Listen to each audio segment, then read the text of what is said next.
Thanks to those joining me live and to those that'll be joining me and Joe Habib on Archive. What's going on, everybody? What's going on, Beeb?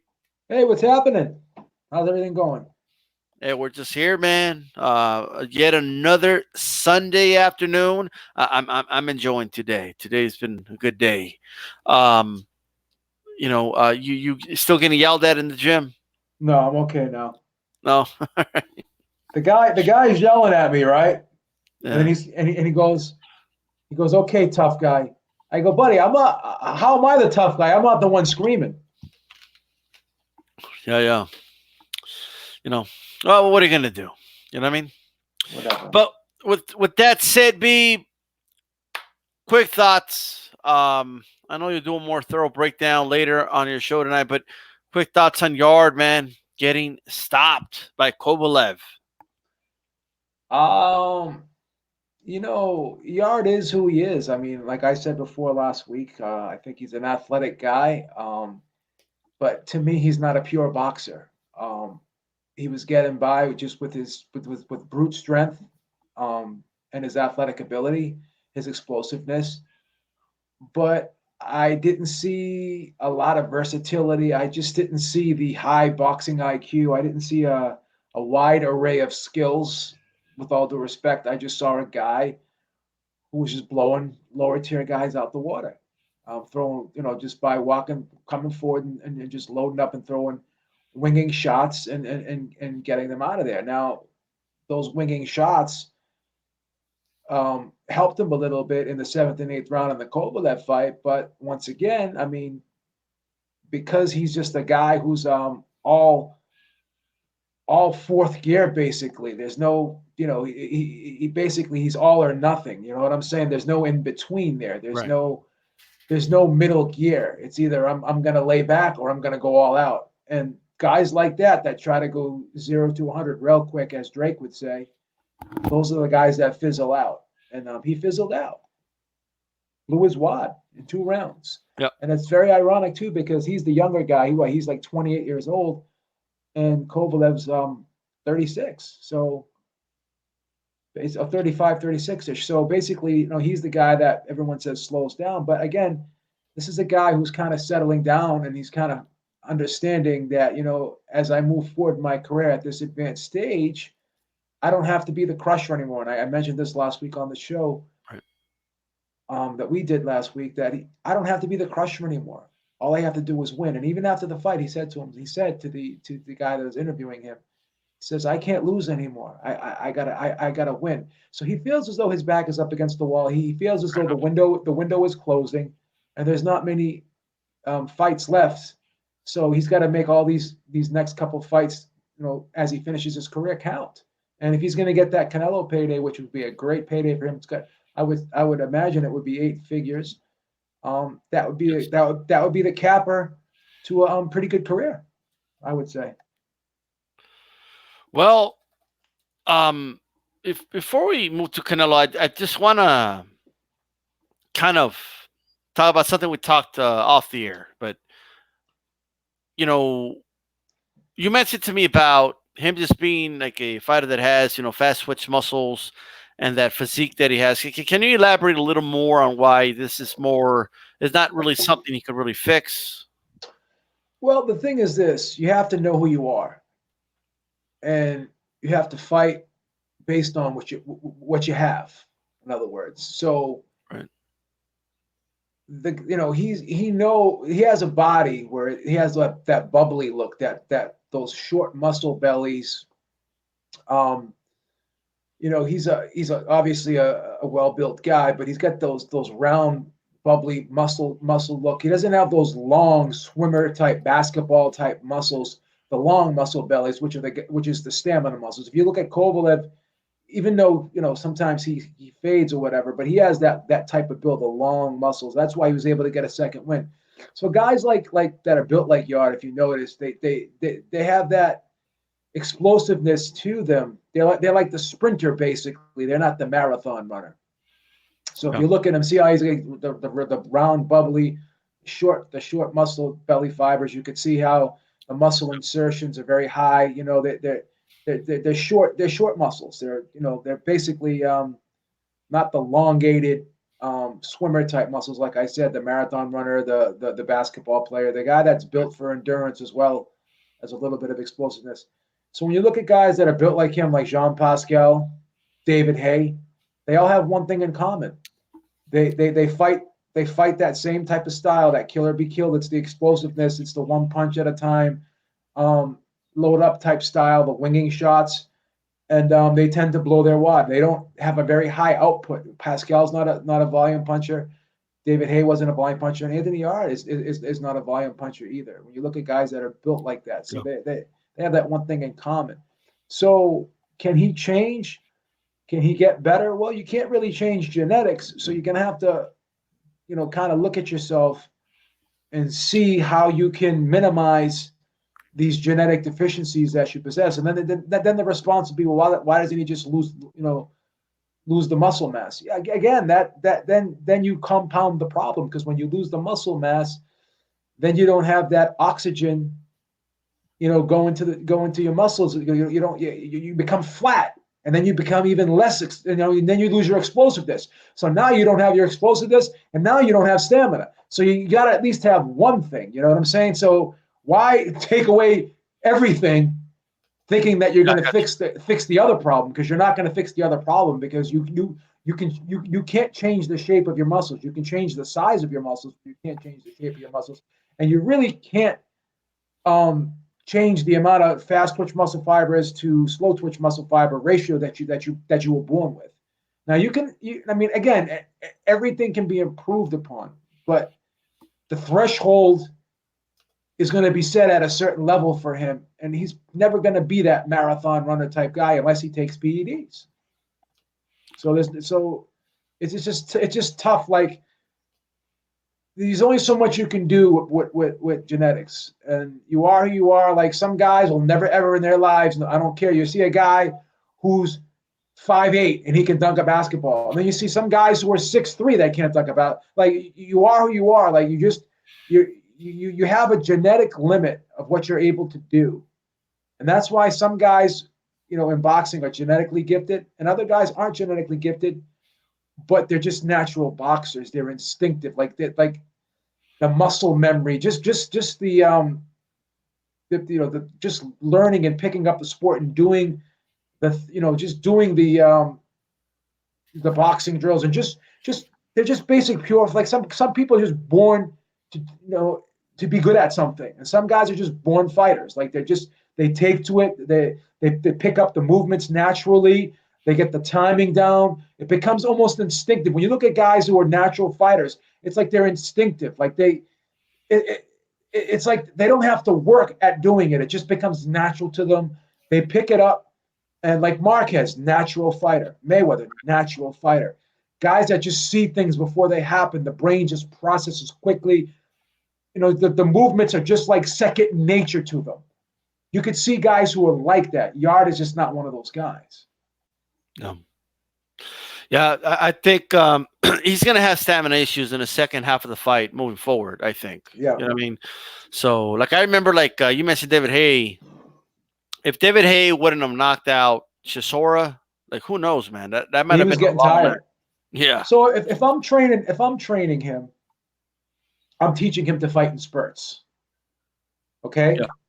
And what I'm trying to do, if I'm training him, is I'm saying to him, okay, we can't go 0 to 100 here. So we're going to have to take some of the speed off of these punches. Now, again, that's not to say that we want to take your power away from you. We still want you to be aggressive, but we want you to be aggressive in spurts. Okay? We want you to kind of get a feel for when a guy is trying to reset. Then that's when I want you to jump on him. So you gotta jump on him when he's resetting, after he's transitioning back to defense, after he has unleashed an attack on you. Now when he's going back to reset and he's going back into a defensive posture, that's when you got to jump.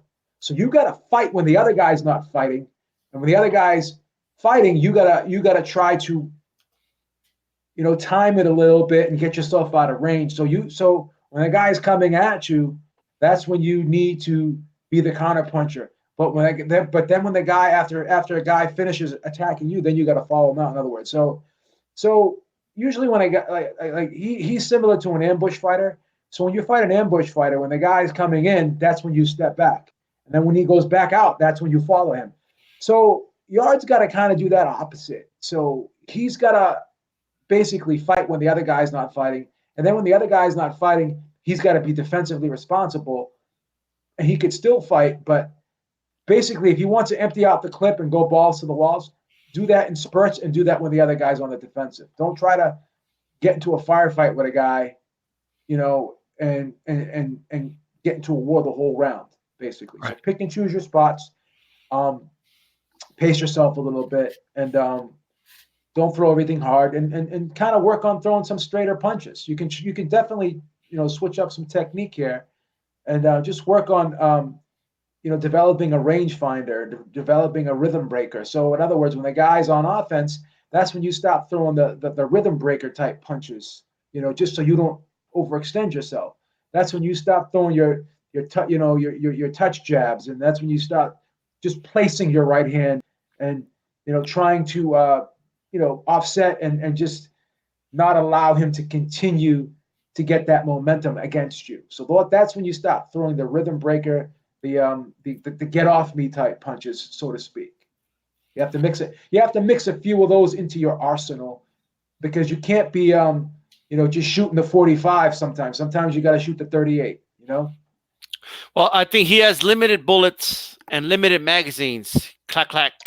Okay, in every fight, and he has to make those bullets count. And I think moving forward, guys like Pascal, right?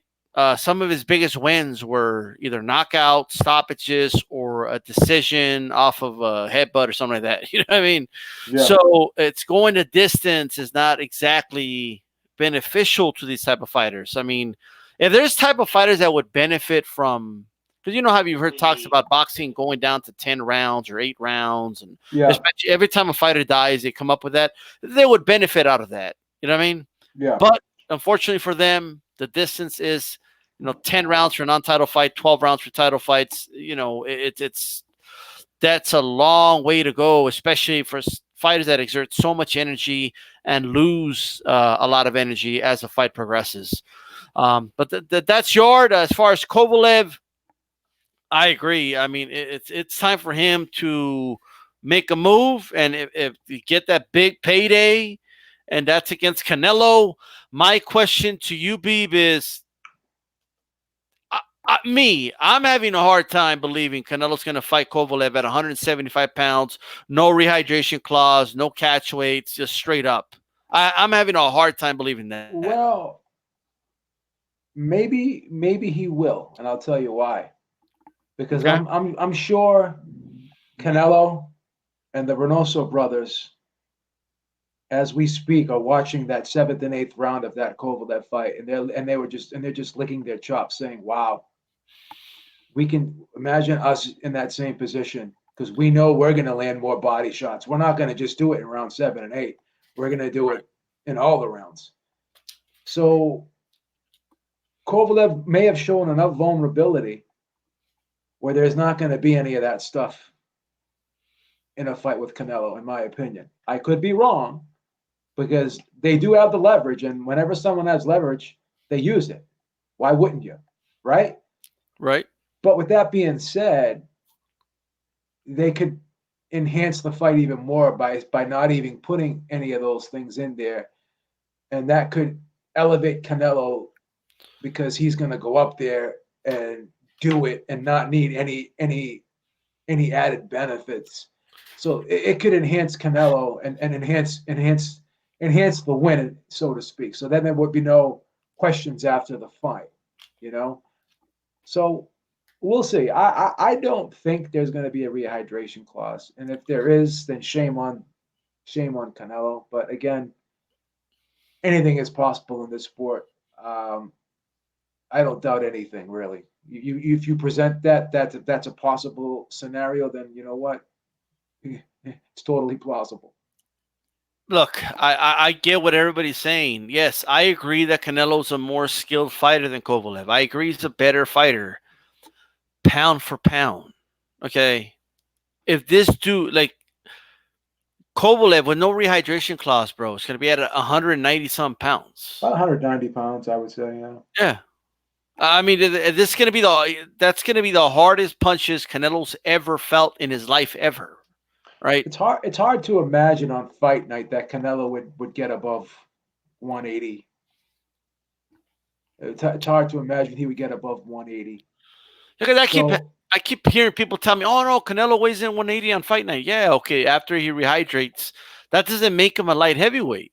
Like, no, no. this is the day Well, before weighing era, bro. well, he's going to be giving up 10 pounds. But here's the thing: Minimum. is that 10 pounds really? Again, Wood said something very intelligent yesterday about Kovalev. Yeah. He said he's a hard puncher, but he's not a physically strong fighter. So Okay. he's not. Styles make fights, so he's not a guy that is really a physical guy. He's not a guy that lays on you, pushes you. He doesn't use his physicality really. He's not that type of fighter. So the 10 pounds difference, I don't know if it's going to show up in the fight. I don't know if it's going to play a factor in a fight with Canelo, to be perfectly honest with you. Now, here's the thing. Those punches that Kovalev throws, he's going to be getting hit now, Alvarez, by a light heavyweight as opposed to being hit by guys who are middleweights and super. Right. So, the question is, how will the punch resistance be? But another thing too is, Canelo gets low, he moves his head. So Kovalev's going to have a harder time landing the jab against Canelo than he did against Yard. Look, man, So, Kovalev hit Ward, bro. He's gonna hit Canelo.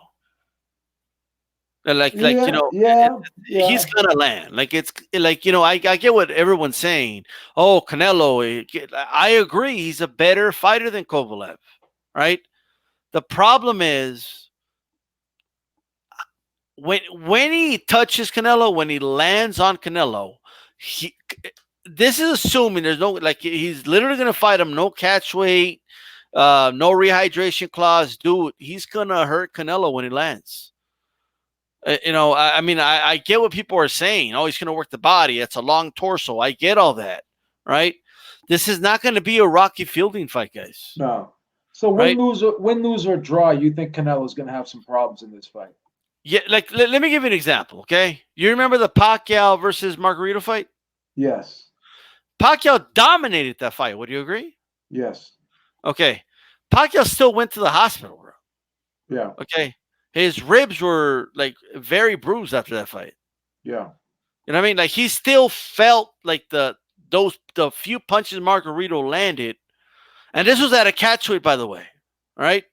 Not with the hardest puncher, especially after the plaster of Paris thing was no longer a factor.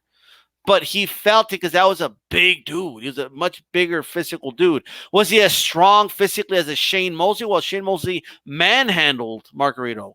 But as far as the punches from the big guy, win, lose, or draw, yes, Canelo is going to be really hurt after this fight. I don't see him. I think Kovalev out early.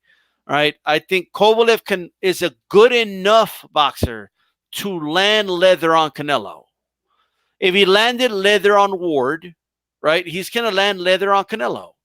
And if he clips Canelo with that shot that knocked down Ward, bro, good night. It's good night. In my opinion, it's good night. Night. So what do you think? So what do you think wins the fight? If there is no catch weight, and no, that's why I need to put on that caveat. To me, it's a pick 'em fight. Okay. All right. I am slightly favoring Kovalev. I like Canelo big. And I'm very surprised that you said that. And I'm very surprised that a lot of boxing channels on here are saying, oh, Canelo's going to win this easy. Because, or maybe not easy, but they're confident Canelo's going to win. I think Canelo's going to have a first tough 6 rounds, but after the 6th round, I think Canelo's going to stop him. I think Canelo stops him in about 8 or 9 rounds. Bro, like who's besides Rocky Fielding? Like who does this guy stop, bro? He didn't stop Jacobs. He didn't stop Triple G. He didn't stop who was he stopping? Different fighters though. Different fighters. big physical fighter. Apparently, a lot of people out there are underrating his boxing skills. Okay, dude, don't be shocked. But I'm not gonna be. Are you gonna be surprised if Kovalev stops Canelo? Yes, That'll surprise you. it will. He's going to be fighting at 175 pounds against a puncher of that division, not just Yeah, any fighter in that division. yeah. A dude that could punch. Styles make fights, though. I'm gonna explain my opinion on this. And Cove, by the way, Barada King made a good point. They both have. You could argue both of them have bad stamina. Canelo isn't like an yeah, amazing stamina guy, you know. but Canelo knows how to offset his stamina issues. True. He fights in spurts. You know what I'm saying? He Yeah. gets, and he comes back in the championship rounds usually. He'll take Yeah. like that. He'll take Yeah. those middle rounds off, and then around 10 or 11, that's when he starts picking it up.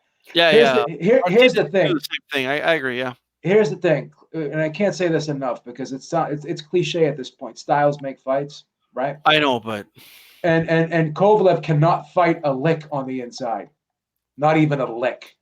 He's not can't fight a lick on the inside. And guess what? Canelo's a really, really good inside fighter. He's shown to get better and better on the inside as his career has progressed. And I think Canelo's going to fight out of clinches. You know, he's going to be working on the inside, and I think that Kovalev is a good boxer from the outside. yes. He's a really good boxer from the outside, but he's vulnerable. He's vulnerable in the mid range, and he's really, really exceptionally vulnerable up close. As soon as Yard got inside, that for those brief moments and started ripping that body, Yep. Kovalev was like really hurt. He was really hurt. Yeah, but that is Yard, a much bigger guy than Canelo, who's a natural. That's his natural weight class. Yeah. We have to factor that in. Look, Yeah. if Kovalev was a middleweight, I'll be with you all day. I'll be Canelo easy. You know what I mean? If Kovalev was 168, okay, I'll be all right. Dude, 175 pounds, bro. Canelo is really, really good defensively. He is a really, really good defensive fighter. Wasn't Ward a good defensive fighter? And a very good inside fighter too. Knew how to clinch a lot better than Canelo too. I'll tell you something different about Ward, and I'll tell you something different about Canelo. Canelo is a better counterpuncher than Ward, I would say. Ward likes to kind of grind it out and fight with you on the inside a little bit.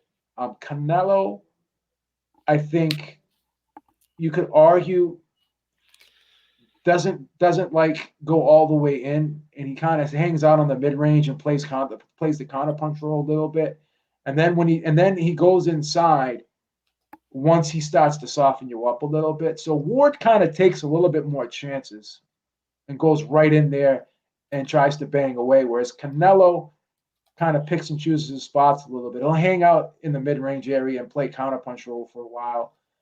I just think Canelo gets there differently than Ward does. That's the difference. Ward will go in there and he'll muscle you and try to out muscle you. He'll bump you. Ward likes to bump you with that shoulder. Canelo kind of likes to get inside, and he kind of likes to step around you. He likes to get low. He likes to dig the shot. He likes to pivot out. Ward stays in there a little longer, and he grinds it out with you. He bumps you. He leans on you. He kind of forearms your shoulder, gives you that shoulder. It's a different type of style. Okay, I understand that, but my point is the difficulty of hitting somebody clean. You know what I mean? And I don't. While I agree that Canelo has, he's a good boxer, right? But he's not like, unhittable. He's very hittable. Yeah, and he's going to get hit. He's going to get hit by Kovalev. Kovalev doesn't have to land 100% of his punches. No. He doesn't. No. Kovalev doesn't need to land. Dude, Kovalev could land. You don't think he'll land 20% of his punches on Canelo? I think he will. Well, here's the thing. This whole thing is based upon the punch resistance of Canelo at 175. Okay. Because I could sit here and say all these things, but if the punch resistance isn't there, then it's going to be a long night. But I don't know. The thing about Canelo is he's so much faster than Yard. He's so much faster than Kovalev. I think he's going to see a Man, lot of these. I think he's going to see a lot of these shots coming. And even though they may land, I think he'll be. I think he'll be able to ride. I think he'll be able to ride a lot of them out at the end. He'll catch them at the end, and he'll ride a lot of them out. I think he'll be able to roll a lot of these shots. It's going to be harder. It's going to be very hard for Kovalev to land power shots against Canelo like he did in the Yard fight. okay, I don't know, man. I'm having a hard time seeing Canelo have an easy time with Kovalev. I think he's going to get hit. Those middle rounds that Canelo always takes off. I mean, Kovalev's going to keep pressuring him. Well, those are generally the rounds Kovalev takes off too, though. Yeah, but in this case, bro, he's going to have a lot more confidence because when he lands on Canelo, let me tell you something, man. I'm pretty confident when Kovalev lands clean on Canelo, and it will happen, right? Canelo's going to get on his bike, bro. There's going to be no I'm coming here. I'm going to stay inside, and it's going to be none of that. I don't think he's ever felt that type of power. I thought Golovkin was a much harder puncher than Canelo before the first fight, and I thought that he would have problems dealing with Golovkin's power. And I don't think those fights are close. So yeah, they were close, but the thing is this: they showed a graphic of Golovkin landing that same right hand on Canelo that landed on Khan. You know about it, and Canelo just he kind of rolled it and he kind of just walked right through it. So I just think Canelo is just really good at catching punches at the end, seeing them at the end, and rolling them. He rides out the punches very well. Now, but he's going to be riding these, okay? and here's another thing too. It's not like Kovalev is this volume guy. It's not like he's this volume guy either. And he's not. And someone in the chat just said that he's not going to stand toe to toe with Kovalev. He's not. The boxing is starting 206. Yeah, but he doesn't have to stand toe to toe with him, bro. Kovalev's going to be right there, right? And look, obviously, I do believe if Canelo's going to win this fight, he does, of course, need to box on his back foot. And I don't think he's going to be landing devastating shots on Kovalev because of that, right? I think Kovalev is, in my opinion, an underrated boxer, right? Very much so. Okay, I think he's good enough, okay, to land something on Canelo, right? And all the physical attributes from size, his being the natural weight class of his, and all these factors, okay, is being overlooked, in my opinion, by many people. People are just shrugging it off like it's no big deal. When I do believe there's a big deal, they have weight classes for a reason, right? If it really was just like that, then they would just have 3 weight classes for all of boxing, right? Yeah. But there's a reason this weight class exists, and the only reason that the fight's happening, obviously, is because I think Canelo's side thinks they see something. But bro, I mean, Mikey Garcia thought he saw something in with Errol Spence, bro. I mean, sometimes it isn't quite what you think it is. Yeah, but the thing is Kovalev is definitely slowing down. Definitely has some weaknesses. And his Achilles heel is just dealing with guys who can fight well on the inside, and that's going to be a problem for him in the Canelo fight. Is Canelo's ability to fight very well on the inside and put shots together and place shots very well, and it's just going to be hard for Kovalev. Well, I mean, he's only lost to 2 guys. One of them's retired, and he avenged the other loss. Yeah, and he pretty easily avenged the second loss too. Really, he did. But he did. I mean, it'll be interesting. I think, I do believe that he is being overlooked. I think Kovalev is being overlooked in this fight. And I think he's going to be highly motivated when everyone's thinking his little dude's going to move up, okay, and beat him at his own weight class, okay? It's going to show up to your neighborhood and beat you. I don't know about that. Plus, I can't think, maybe, I don't know. Who's the last dude that won a belt at 154, that won a title 175? I'm not saying there hasn't been, but I can't think of a guy. Um, Tommy Hearns. I know Tommy Hearns did it. But well, That's a well, long time ago. that was a long time ago. That is Tommy Hearns. But what title was that? Is that the WBO at the time? No, he won the I. He beat Virgil Hill for the IBF Richard Hill. title. Okay. Yeah, Well, long time yeah, ago. long time ago. Yeah. Well, we will see, man. I mean, obviously they fight the fights, and but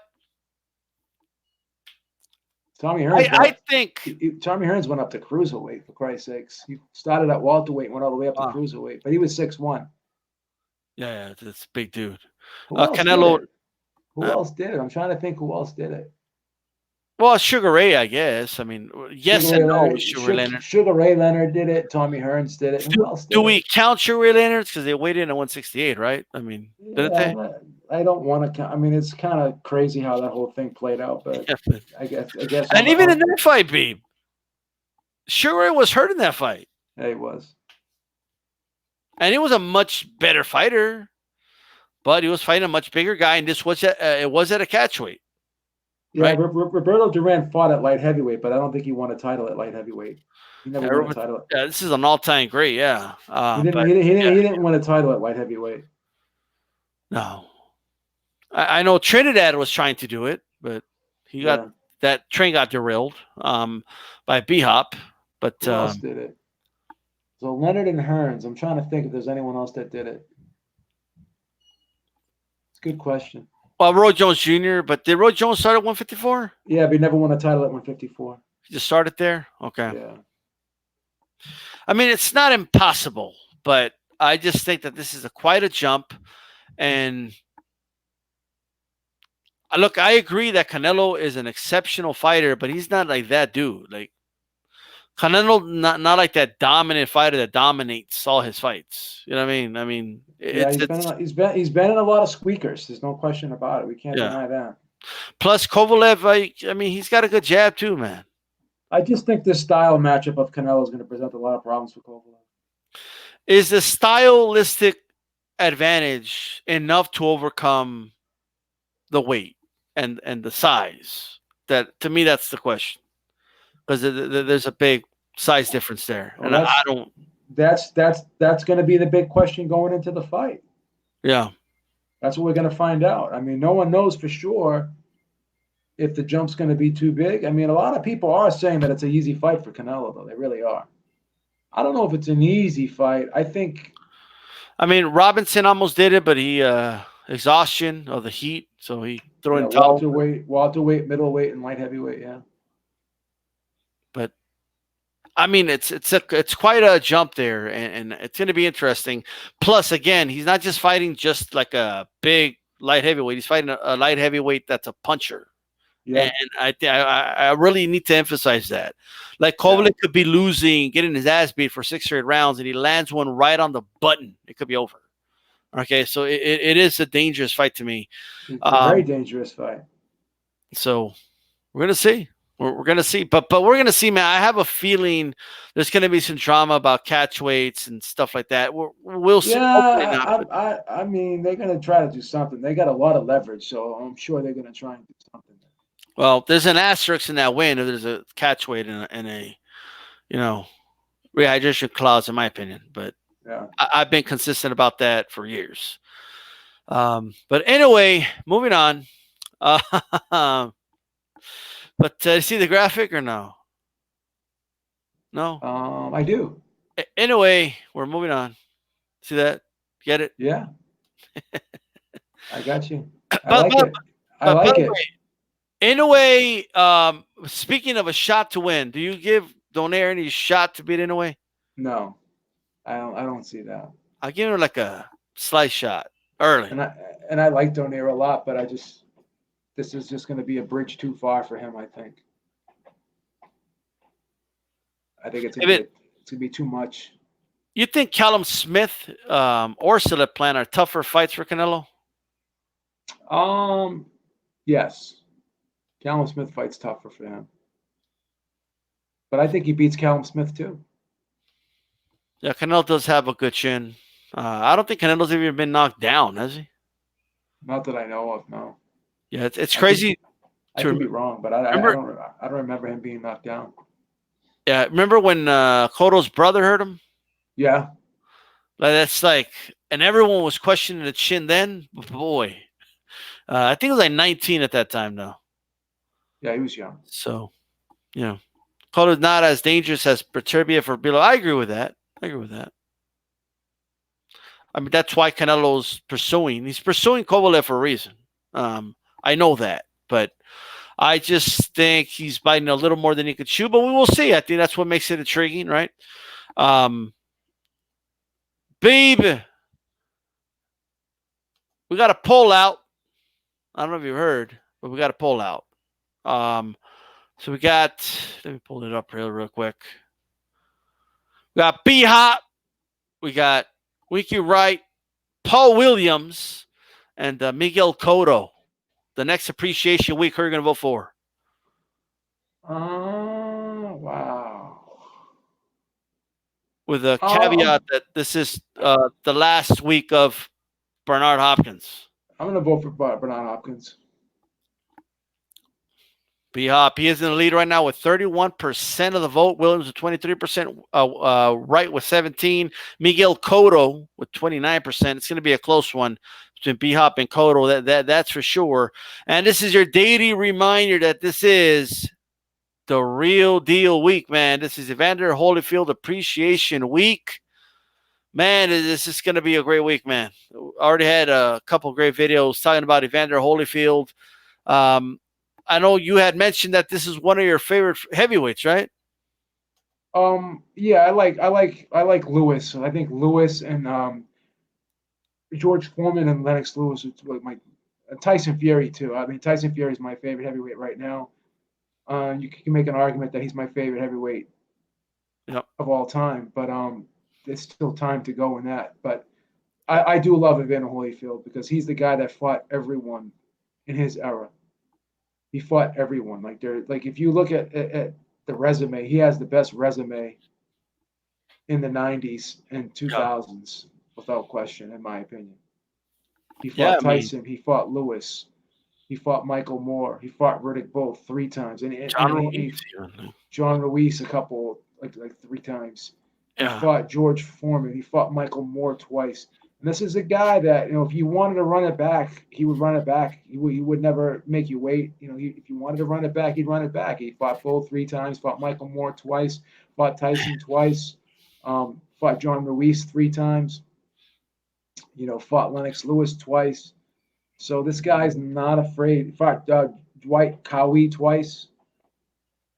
Yeah. After he won his first title 15, right? against, yeah, split Was that? decision. That was a split That, decision. 15 round fight. Yeah, he's been around so long. He fought in 15 round fights.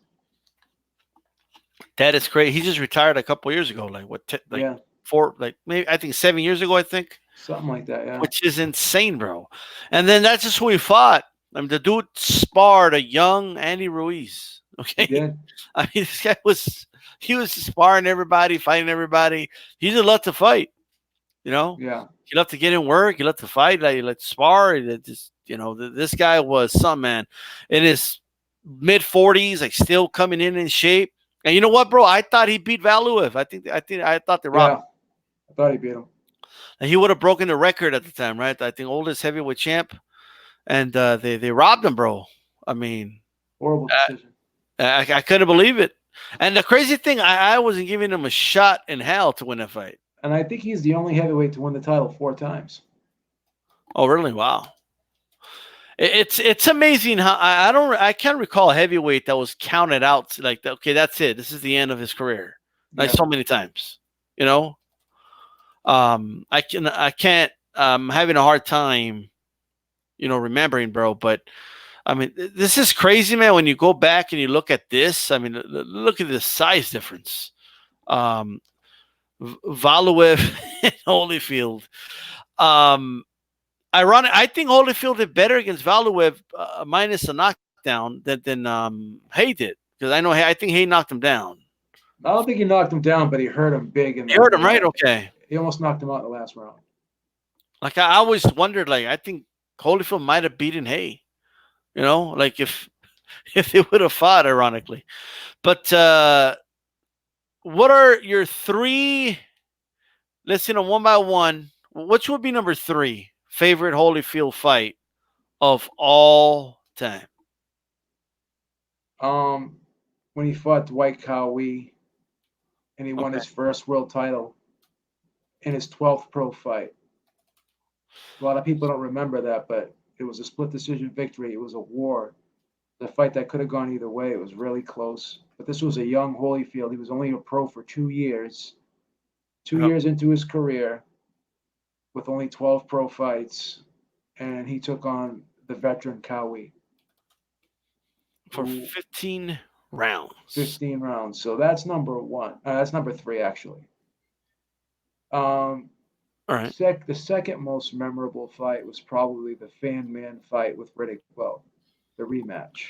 Oh shit. When he won. Look how thin Holyfield was there. That's the 190-pound version. That's the 190-pound version of Evander Holyfield. But That's lean, yeah. the Bowe Holyfield 2 fight is number two. And I'd have to say that the biggest win and the most impressive fight for me was the Mike Tyson fight because he was a huge underdog going into that fight. He was coming off losses to Riddick Bowe. Yeah. Didn't look great in his last couple fights. People thought he was done. He was a 13-1 underdog. He was counted out, and he ended up knocking out Mike Tyson. And I actually picked him to win in that fight. I thought he was going to beat Mike Tyson, and I got paid pretty well in that fight. So that's my number one, the first Mike Tyson fight with Holyfield. Yeah, everyone counted him out, man. Especially they were already talking about him having like heart problems and stuff. Yeah. You know, is it true that he had a heart attack or something like that in the Moore fight, or is that like an I mean, maybe he had something, but they exaggerated. There's something going on, but I don't think it was that. I don't think it was that.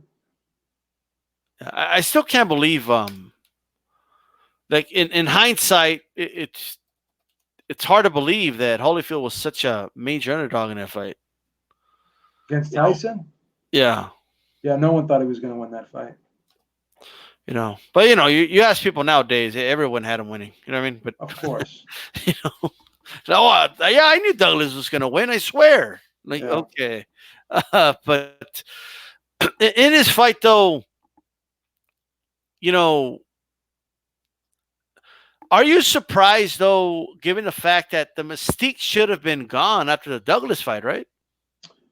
No, because most people thought that was a fluke. They thought that was a Mike Tyson that wasn't focused, that didn't train. There was so many reports of him out partying in Japan Right.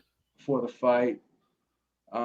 Supposedly he slept with two prostitutes the night before the fight at the same time, and he was up till 2 o'clock in the morning and shit. So it is what it is. So Yeah, yeah. people kind of dismiss that as a fluke. So no disrespect to Buster Douglas, but that's just what most people thought. So it's just a fluke. The stars aligned perfectly for Douglas to win that fight, pretty much. Well, I mean, he had to rise to the occasion without question. But the table was set for him perfectly that night.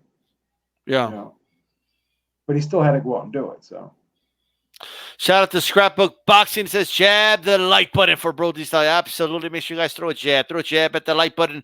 All right. And by the way, make sure you tune in to Ringside Reporter live every Sunday, 7 p.m. Eastern Time, 4 Pacific. You got Beeb on there hosting that show. You guys can even call in. All right. So shop up some boxing. Man, I've been asking this to everyone. Babe, where was the Beeb the night that Tyson had Holyfield's ear for dinner, bro? Like, what's the? Where were you when this happened? Like when he bit his ear? I was in my living room watching it Okay, on one of those box television sets made of wood. Remember those TVs? those were the knobs on the side. Yeah, Man, yeah. I had cable though, but still, it was an old TV, big wooden box. that's an old ass TV, bro. Holy Of shit! course. But it's hard to remember fights in those TVs, but that's actually what we used to use. But It was a classic. Uh, we got better quality on YouTube now, but Of course. um, I'm trying to remember. He bit him twice, right? Not three times. I don't know why I always thought it was three times, but Twice. The sad part about it is after the first time, Mills Lane still allowed the fight to go on. He should have disqualified him immediately. I can't even believe that Mills you Lane. think it was the pressure of like, hey, it's a big pay per view. We got to keep the show needs to go on. Well, I'm sure he got caught up in the moment, but it is what it is. I mean, I still think the wrong decision was made. I think he should have stopped it immediately, so, in my opinion. I remember Tyson still trying to go at Holyfield, like, and everyone's in the ring, cops are surrounding the ring, and yeah, that was a crazy night, brother. And I'm thinking to myself, bro, what do you mean you want to go at him? You had him in the ring, bro. Like, you know what I mean? You're already fighting the guy.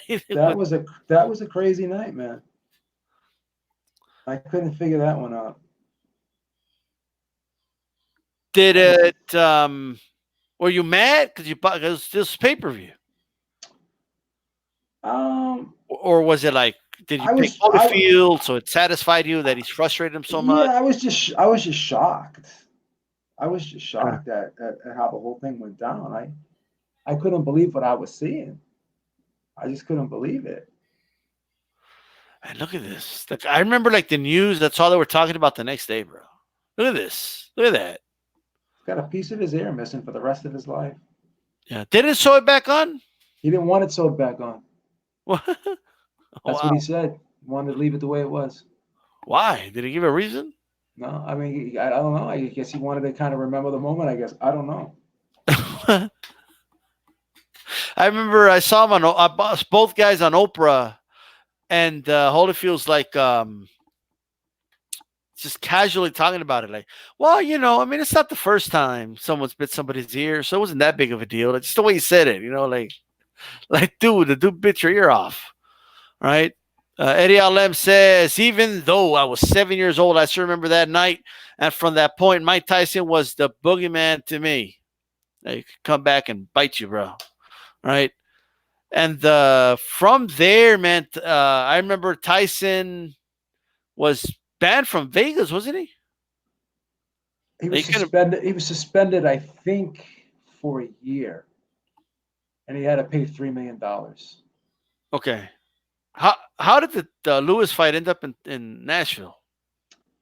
They had a hard time getting that fight sanctioned anywhere else. No one wanted to do it because of Tyson's reputation. Because what happened was they had a press conference and they had a big melee, and they wrestled and Tyson bit his leg, and I guess even Jose Suleiman got hurt. He fell off the platform. He got hurt. It was a big fucking mess. No one wanted to touch that fight with a 10-foot full because of Tyson. Because of his volatile personality and just his reputation as doing a lot of crazy things, Dude, this dude like literally bit his ear and then he did it again. That's the craziest part, that he did it again. Sure is. What was it like? Did it take away 1 point or 2 points? You remember? 2 points. 2 points. Like 2 points. 2 points. And then when he stopped it, man, it was the most bizarre thing I think I've ever seen in sports. Not boxing, like sports. I never seen something so bizarre in my life. I remember the news the next day, just talking about it, man. It was very, very bizarre. And then from here, Holyfield moved on and ended up fighting Lewis. Did he fight anybody before that? I think he went right into the rematch, if I'm not mistaken. I can't remember 100%, but I think he went right into the rematch. Well, he beat Tyson, and then they did the rematch, and that's when Tyson bit his ear. Yeah. I remember Tyson. Maybe I'm remembering it wrong, but with the Tyson fight, he went right into the rematch. The Lewis fight, I think he did too. Okay, if I'm not mistaken. Yeah, this dude always jumped right back in there, bro. It's like he didn't want to move on till he was done with a dude. Yeah, he went right back into the rematch in both fights, if I remember, with both fighters, if I remember correctly. But I think he always just went straight to the rematches. Yeah. Like every single time he would fight, Let's do a Then, rematch. a- Okay. then after the Lennox Lewis fight, Lennox Lewis didn't want to fight John Ruiz, so then he fought John Ruiz for the vacant WBA title, and they fought twice. 3 times. But yeah, they fought twice back to back, and then he Oh, I fought got him. Yeah, then he fought him later. you. And then they were talking about a fourth fight. Because it was a Oh, I win. apologize. You're correct. He fought him 3 times in a row. You're right. I'm sorry. But Yeah. what's crazy is that he would not move on until he was done with that guy. Like, like either He you're gonna won. get the best of me or otherwise, but we're gonna finish and I'm gonna move on. You He know? won the first fight with Ruiz. Then he lost the second fight, and the third fight was a draw. Yeah. How crazy is that? And then you know what? You want to hear something crazy? I actually enjoyed those fights. They were good Like fights. it's the only time I could actually watch John Ruiz, bro. but uh, but Holyfield, it was hard not to watch the guy, man. He was you know. Very excited to watch it. LM says, I love how Tyson fanboys justify the biting because Holyfield was headbutting the whole time. What do you think of that excuse, man? That, he was headbutting and elbowing me and all this other shit. So that's Well, I why I bit him mean, in the ear twice. I don't know. That's like someone saying, "This guy called me an asshole, so I stabbed him." You know what I mean? It's like it's a little bit too much. You know what I mean? Like, did, Like, Tyson couldn't have just hit him low, or he could have just have, like, that's what I'm saying. You know, this guy uh, cut me. This guy cut me off the intersection, so I jumped out of my car and I shot him. You know what I mean? That's why I did it. You know, it's like, okay. well, he was elbowing. First of all, they make it sound like Holyfield was Billy goading him like with the head, bro. Like You bam, know, bam, like I've said this before when I throwing talked about elbows like MMA fighters. He wasn't doing that. this is the thing. I talked about this before when I talked about Tim Bradley and Evander Holyfield because people think that they do it intentional. And my whole thing is this: they don't do it intentional, but the way they fight, they go up and they go up underneath and come back up, right? Yeah. And they say to themselves, if any part of your body's there when I'm coming up, then it's fair game. Right, It's not right. like it's not like I mentioned this before. It's not like they're on the pads going 1-2 headbutt, 1-2 headbutt. They're not actually training to do it, but they both want they both used to go up and underneath and bob and weave Bradley and Holyfield. And the thing is this, like they go up and they come up, and it's not like they led with their head. They would punch, and their head would go along with them as they punched because they would lean in to try to punch. Because you have to understand, Bradley was short and he didn't have long arms. He was a short guy for welterweight. He was like 5'5.5", whatever. I think Holyfield was kind Holyfield was kind of small for a heavyweight too. So he had a very like a 76-inch reach or a 75-inch reach or something like that, which isn't the greatest reach for heavyweight. So he had to kind of lean forward to get his shots off. Same thing with Bradley. So I think it was, they said to themselves, I'm coming, I'm going up and underneath, and I'm coming up and I'm leaning forward, and I'm gonna to get my shots off. And if any part of my opponent's body's there, then fuck it. I'm not gonna stop my momentum in motion because I'm afraid I'm gonna hit somebody. Fuck it. You know. I'm still trying to figure out how in this photo Holyfield was throwing elbows at him. Look, his elbows are like way down there. Like Tyson was biting a piece out of his ear, bro. Look at this. Yeah. Right? I mean, this whole he was throwing elbows and headbutting me thing. Tyson grabbed his arms and pulled him forward into him so he could position himself to bite Holyfield in the air. Like he's like Tyson thought about this wasn't something like spur of the moment. Tyson said like, you know what? Yeah. In a couple of minutes, I'm gonna grab this motherfucker and bite his ear. Wow. Fuck him. He did like a Muay Thai clinch, bro, to get the ear. The shit was premeditated without question. Like, it wasn't spur of the moment. Like, hey, maybe just fucking bite his ear. That shit was planned. You could tell by the way he grabbed him and pulled him in. Right. And just like pulled him into him so he could bite him in position. He positioned his body so he could bite him in the air. That was so fucking premeditated, man. Look at this. Look, you guys got to see this, bro. Okay.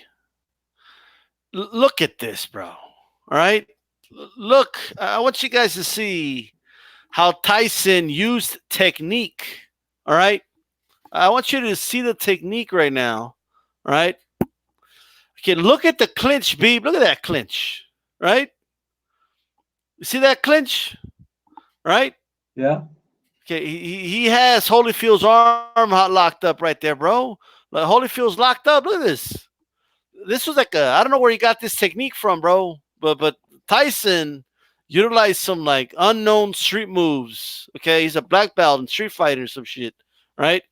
And then look at this, bro. Okay, Holyfield's head's over here, bro. His elbows are down here. How is he using his elbows? Right? How painful was that? How painful Dude, was just that? Like how well, painful look has that must have been? that painful. Look at his face, bro. When have you seen Holyfield make that face? I mean, All right. that's crazy. That is nuts, bro. I can't get over how Tyson used some MMA shit to clinch that. Every time I hear, Tyson going to make it in MMA, bro. Tyson was too hardcore for MMA. All right. The whole thing with me with Tyson is, imagine fighting him in the street. Dude, he would like eat you alive, bro. He would pick it, like if anything was close to him, he would pick it up and hit you with like the dude would have no fucking Look at this. like there would be nothing would be off limits to this guy. I can't get over how he has got this arm locked in, bro. Look at this. Since when has I don't remember Tyson like ever utilizing holding, bro. But like to set up the bite to the ear, he used it. Look at this. I can't get over it, bro. I don't know. Maybe it's just me. You know. Yeah, it's crazy. Look at this. Look at. He said that's a judo technique. All right. What's up, Callie? What's going on? Okay, that's a great rebuttal, though. He called me an asshole, so I stabbed him. Right? Still, that's a judo technique. The dude did a judo street move to bite the ear off, bro. Like this idea that he did it in retaliation to a headbutt is the most ridiculous thing I've heard. Right? I think he was frustrated, obviously, and I think you think it was him just trying to hurt Holyfield, or you think he was trying to get out of that fight? I think he was just frustrated with Holyfield. Look at this. Tyson tried to get an overhook in the clinch. This shit's insane, bro. Like he locked in those arms and that bit a piece of that ear off, bro. I mean, you just can't. You just can't. All right. With that said, you guys can catch Ringside Reporter. All right. Every Sunday, 7 p.m. Eastern Time, 6 p.m. Central, 5 p.m. Mountain, 4 p.m. Pacific. If you just tune into the rest of the show on archive. In about, what does it be? Like 20 minutes, you're going to go live, something like that? Yeah, 20 minutes. All right. 25 minutes. 25 minutes. All right. So you guys make sure you catch that, man. Catch that live. All right. And salute everybody. Okay. Everybody's saying salute to each other. All right. Everybody's just, showing the love. All right. There you go. Beeb, any final word? Well, actually, before anything, all right. How vital do you think was Holyfield just flat out not being scared of Tyson? Okay. How vital do you think that was to defeating Tyson? Because I think a lot of dudes were just afraid of the guy. That was probably the number one key in why he won. Yeah. Plus, he could fight his ass off too. That helped. Yeah, he could back. I guess he had confidence in his skills. Yeah, to beat him. He always felt that. Like he believed in himself. Yeah. Like I think even when he was at cruiserweight, I think I saw an interview where he was like, I felt I was the man even at cruiserweight before I moved up. You know, so it was just like a process, man. But give us any final thoughts on Evander Holyfield and sign us out. Arguably the best resume of all time, right up there with Muhammad Ali. Maybe number 2 for best resume of all time in the heavyweight division. Won the only man that won the heavyweight title 4 times. So he's etched in history forever. He's etched in history para siempre, forever. Okay. Yeah. This is DStyleBoxing. All right. Keep And it this is boxing. Joe Beeb signing out. Latest.